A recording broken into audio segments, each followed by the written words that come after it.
Bendito seja o profeta por trazê-los novamente à continuação de nossas leituras. Vamos lá?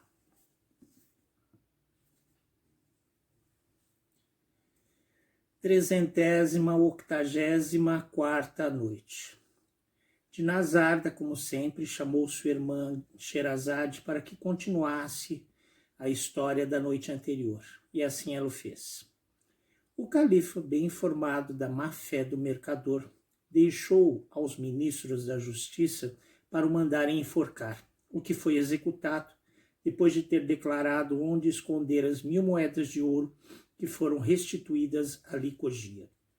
Este monarca, finalmente cheio de justiça e de equidade, depois de ter avisado o cadi que dera a primeira sentença e que estava presente para prender como um rapaz, a ser mais exato nas suas funções, abraçou o rapaz e despediu-o com uma bolsa de 100 moedas de ouro que lhe mandou dar, para provar da sua liberalidade.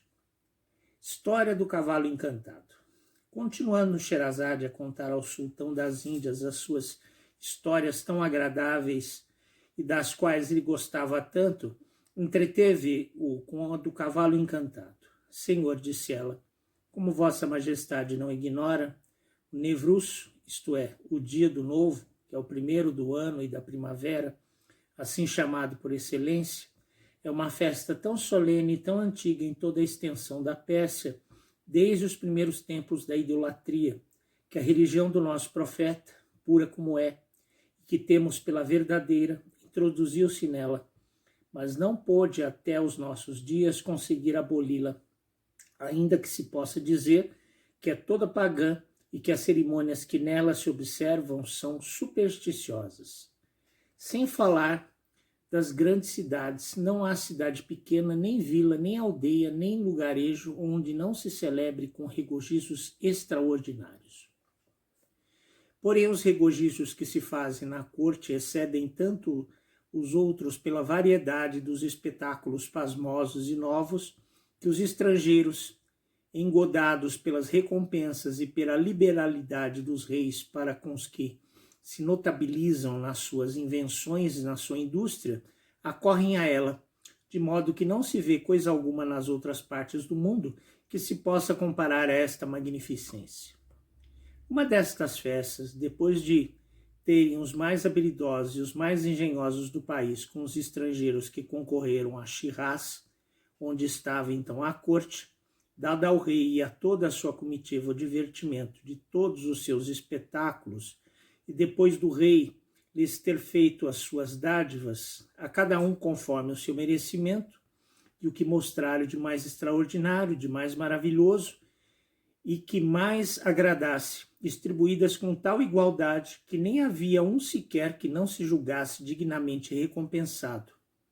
Quando se preparava para retirar-se e despedir a grande assembleia, aparecia um índio ao pé do trono, trazendo um cavalo selado,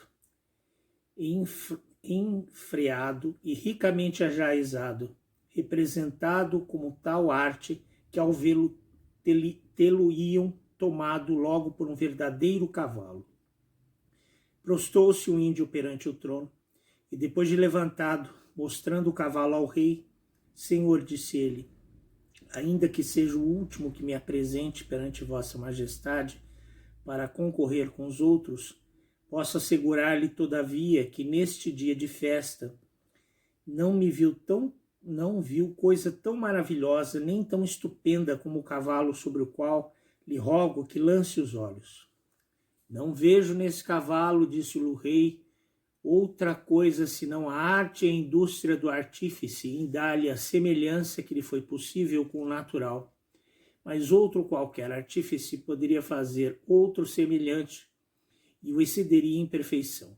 Senhor, replicou o índio, também não é pela construção nem pelo que parece exteriormente, que tenho o intento de fazer com que vossa majestade considere o meu cavalo como maravilha.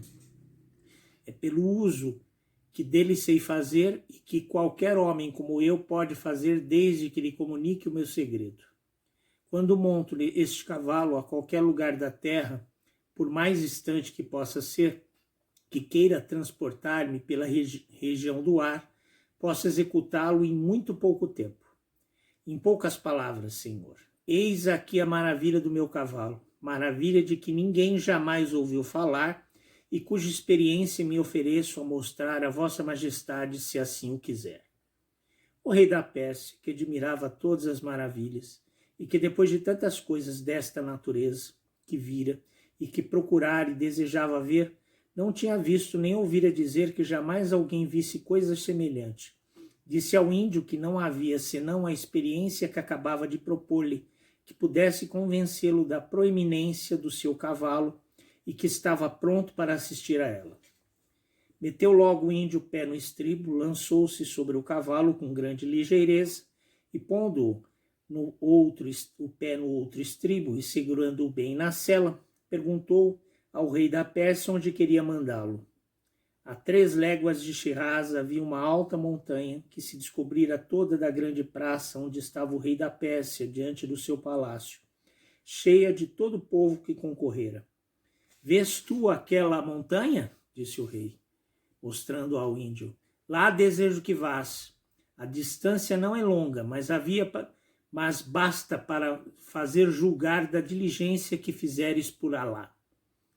Ir e voltar. Porque não é possível acompanhar-te com os olhos até lá, para sinal certo de que lá terás ido, espero que me tragas uma palma de uma palmeira que há na falda da montanha. Apenas o rei da Pérsia acabou de declarar a sua vontade por essas palavras, o índio não fez senão virar uma cavilha que se alterava um pouco sobre o pescoço do cavalo na parte da sela. No mesmo instante levantou-se o cavalo do chão e arrebatou o cavaleiro pelos ares como um relâmpago, tão alto que em poucos instantes os que tinham olhos mais agudos o perderam de vista. E fez-te isso com grande admiração do rei e de seus cortesãos, e com grandes aclamações de todos os espectadores presentes. Não havia quase um quarto de hora que o índio partira, quando o avistaram pelos ares, que voltava com a palma na mão.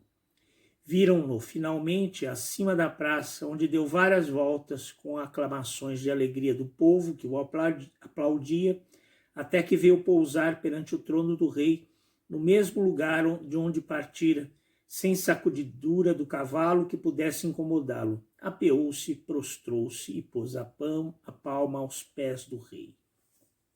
Percebendo que já era dia, finalizou Sherazade de falar, prosseguindo essa história na noite seguinte. A Licogia teve a justiça que tanto procurara e o califa também se fez satisfeito. E agora minha ama Sherazade começou a contar a história do cavalo mágico trazido por um índio ao rei da Pérsia e que acaba de realizar uma façanha estrondosa. Que mais maravilhas esse cavalo fará? Veremos na continuação dessa história amanhã. Aguardo todos vocês. Alabei.